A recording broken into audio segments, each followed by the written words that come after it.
Have you ever had a night like this? Your phone is finally put aside. The lights are off. You know you should sleep. But suddenly your mind starts playing an old film. An embarrassing moment from years ago. A relationship you didn't handle well. An exam you didn't pass. Words you wish you had never said. A chance you missed. A detail in a breakup that still hurts. They come back like a sudden tide, flooding your chest, making your heart race. You begin replaying everything in your head. If only I had said something different. If only I had chosen the other path. How could they treat me like that? Why didn't I fight for myself? These thoughts feel like tiny needles. They keep you wide awake, turning and turning in bed, as if you're being punished for something that is already over. The past hasn't changed at all, but you are being dragged back to that powerless, regretful, angry, or ashamed version of yourself. You can't let go of what happened. You can't let go of who hurt you. You also can't let go of the you who wasn't good enough back then. And in this struggle, nothing in reality is repaired. But your energy, your mood, and your passion for life are slowly being drained away. In psychology, there is a term that describes this state very well. Rumination. Like a cow chewing its food again and again, our mind chews the same painful memory over and over. Rumination has two very destructive traits. First, it shows up uninvited. It can appear at any time, in any place. You can't simply tell it to stop.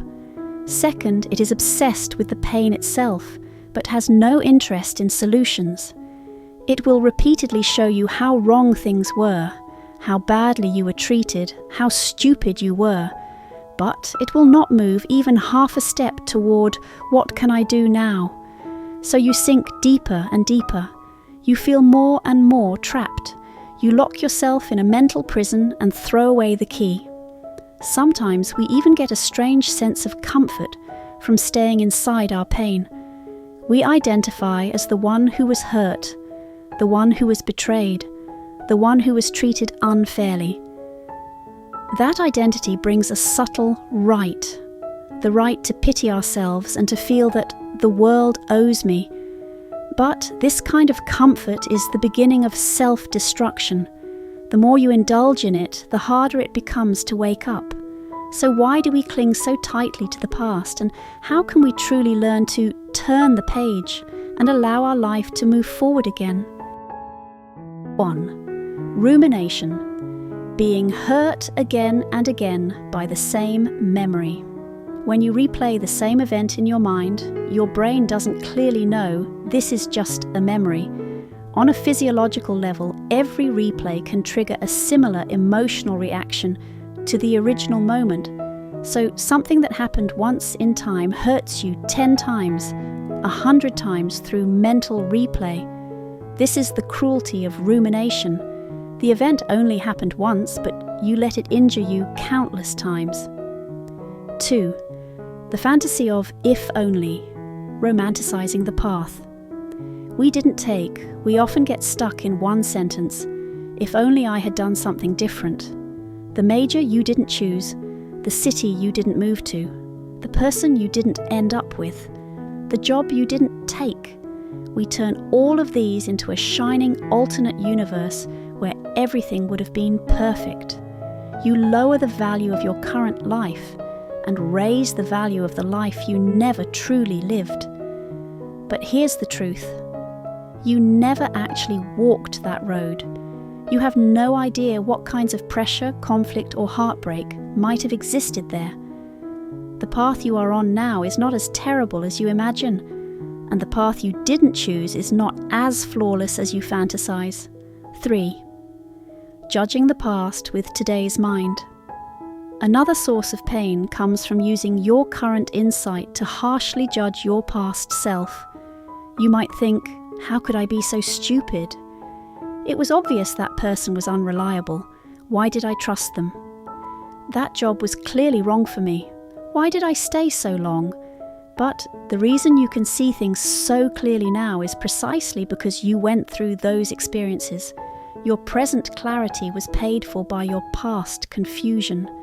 Back then, with the knowledge and emotional capacity you had, you were already trying your best. Your past self had limitations, but they were not malicious. They were just not yet who you are today.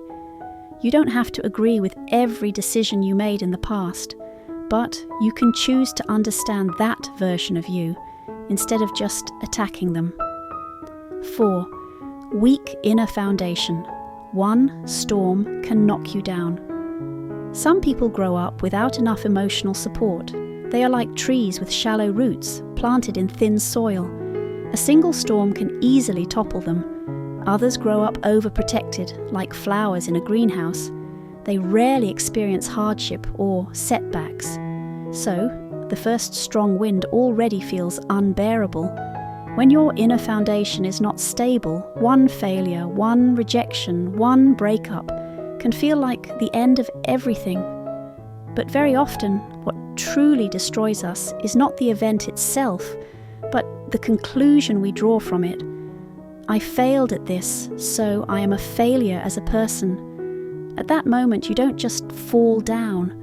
You also tell yourself you no longer deserve to stand up. There is a saying, in life, out of 10 things, 8 or 9 won't go our way. Failure is not a rare accident. It is part of the default setting of life. An exam that went badly, a job interview that didn't work out, a relationship that broke apart, a business that didn't succeed. All of these are common chapters in any real story. Those people we now call successful have usually gone through more failures than we can see. What truly shapes a person's life is not whether they fell down once, but whether they learned how to get back up again and move on. Many times the thing that ruins us is not the failure itself, but what we do afterward. We give up trying. We let ourselves slip away. We abandon discipline and order. We allow one fall to turn into a long-term collapse. That's why one of the most impressive abilities in adulthood is the ability to turn the page. It doesn't mean pretending nothing happened. It doesn't mean erasing the pain. It means that after you've fallen, cried, and felt broken, you still have the courage to say to yourself, okay, that chapter is over. Now it's time for the next one. A lot of our suffering comes from 4 words. This shouldn't happen. This shouldn't have happened to me. They shouldn't have treated me this way. I shouldn't have made that choice. My life shouldn't look like this. So inside you, there are 2 forces fighting. One is reality. This is what already happened. The other is resistance. I refuse to accept it. Someone once used this metaphor. Being hurt is like being shot by an arrow. It hurts a lot, but when you keep saying to yourself, this is unfair, this is wrong, this shouldn't exist, you are shooting yourself with a second arrow. The first arrow comes from life. The second arrow comes from your own resistance. Acceptance does not mean what happened was okay. It means you stop wasting energy fighting with a past that cannot be changed. You can tell yourself, yes, this did happen. Yes, this relationship is over. Yes, I really did miss that chance. Only when you stop fighting reality, you free up energy to ask a more useful question. Given that this has already happened, what can I do now? Years later, many things that once crushed you may look very different in hindsight, not as disasters but as turning points. Truly wise people share a common trait. They do not stay stuck. They do not endlessly argue with what has already happened. They do not cling to people who have clearly shown they will not change. They do not let their limited energy burn away inside unsolvable inner dramas. This doesn't mean they never reflect. In fact, healthy reflection is a necessary part of turning the page. you can calmly review, in that failure, where was I unprepared? In that relationship, what patterns did I ignore? At that decision point, was I driven by fear or by a genuine inner choice? The lessons and insights you extract from past experiences become your shield and compass for the future. But once you have taken the lessons you need, any extra repetition and self-torture are no longer growth. They are just a slow way of hurting yourself.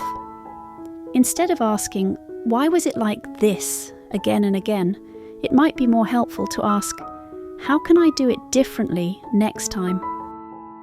When you catch yourself replaying the same painful scenes again at that exact moment, you can practice one crucial skill. Change the channel. Imagine your mind as an old projector that keeps looping the same painful clip. Standing in front of the screen, crying and blaming yourself, will not change the film. You need to pick up the remote and choose a different program. How? You can. Go for a run, let your body's fatigue replace mental exhaustion. Listen to music, let rhythm and melody fill your inner space. Go out into nature, walk under the sky, look at trees, water and clouds, and remember that the world is much larger than this one single problem. Or simply focus fully on one small task, washing dishes, cleaning your room, working, studying, and let your attention sink firmly into the present moment. When your mind is genuinely anchored in the present, the past loses a lot of its power to drag you back. Sometimes we need to practice a very simple philosophy. Don't over-interrogate the past. Don't over-script the future. First, live this moment well. Behind repeated rumination, there is often a cluster of feelings that haven't been seen, understood or expressed.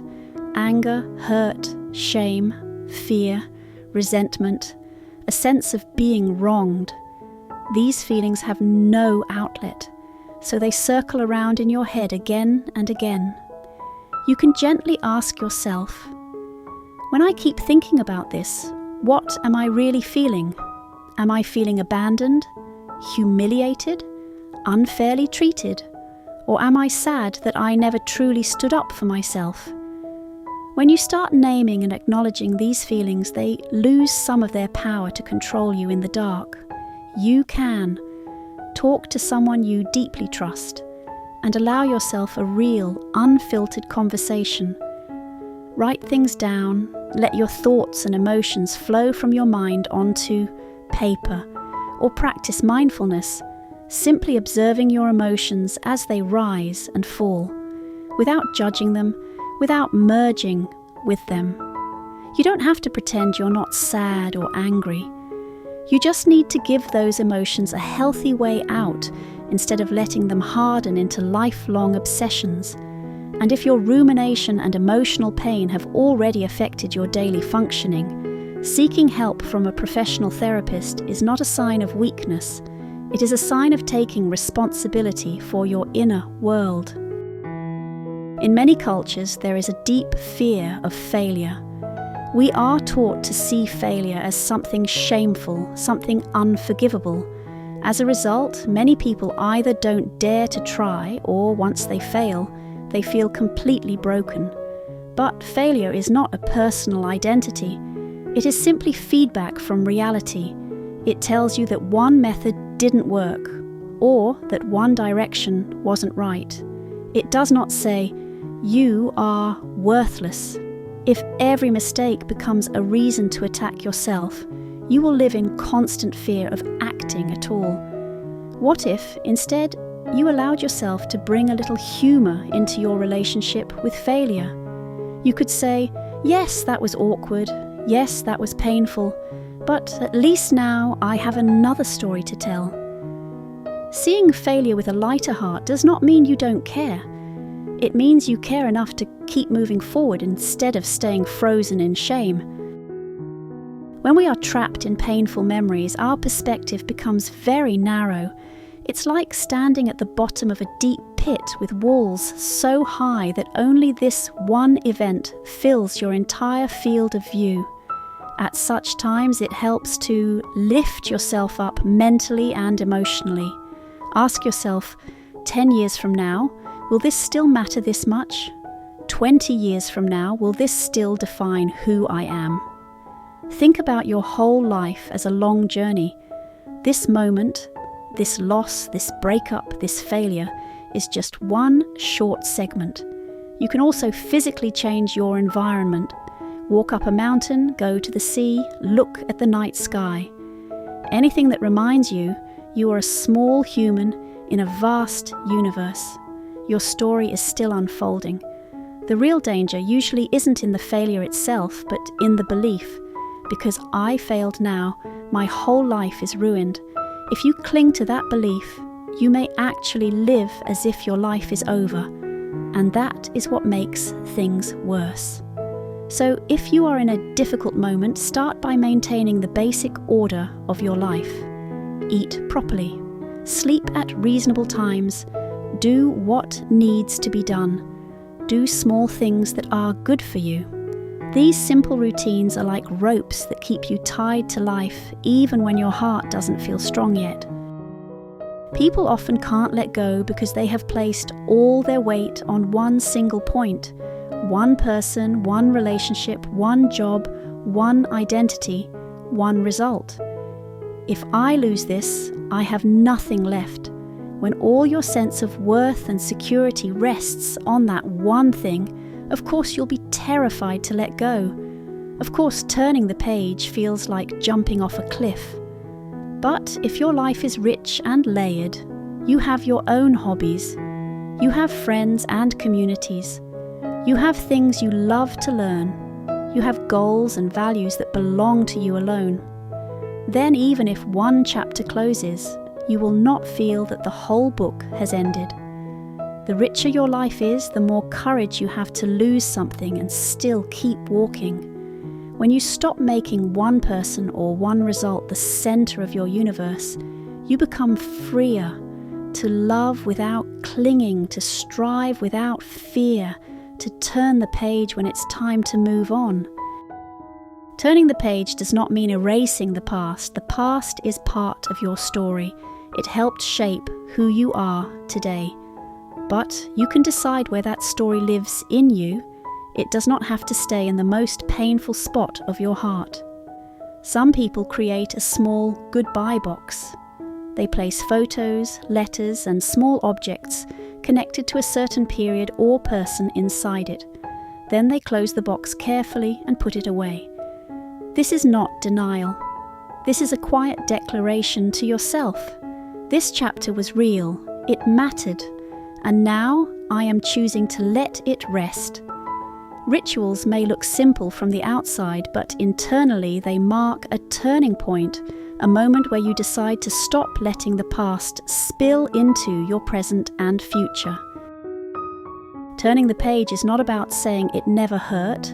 It is about saying, I accept that it hurt, and I am choosing not to let that hurt control the rest of my life. The past undoubtedly shaped you, but the future is still waiting to be shaped by you. Real strength does not mean you were never wounded. Real strength means that even after heartbreak, even after disappointment, you still eat your meals, you still go to bed, you still wake up, you still keep walking, you still allow yourself to hope. Your past chapters have already been written. Some pages are messy, some are tear-stained, some are beautiful. But the book isn't finished. You are still the author. May you one day be able to look at an old chapter and say, thank you for everything you taught me. You can rest now. I'm turning the page. This is happy psychology. May you understand yourself a little deeper and love yourself a little more. If today's episode brought you comfort, clarity, or courage, you're welcome to like, save, and share it so that more people who are stuck in their past can see a small opening toward a new beginning. I'll see you in the next episode.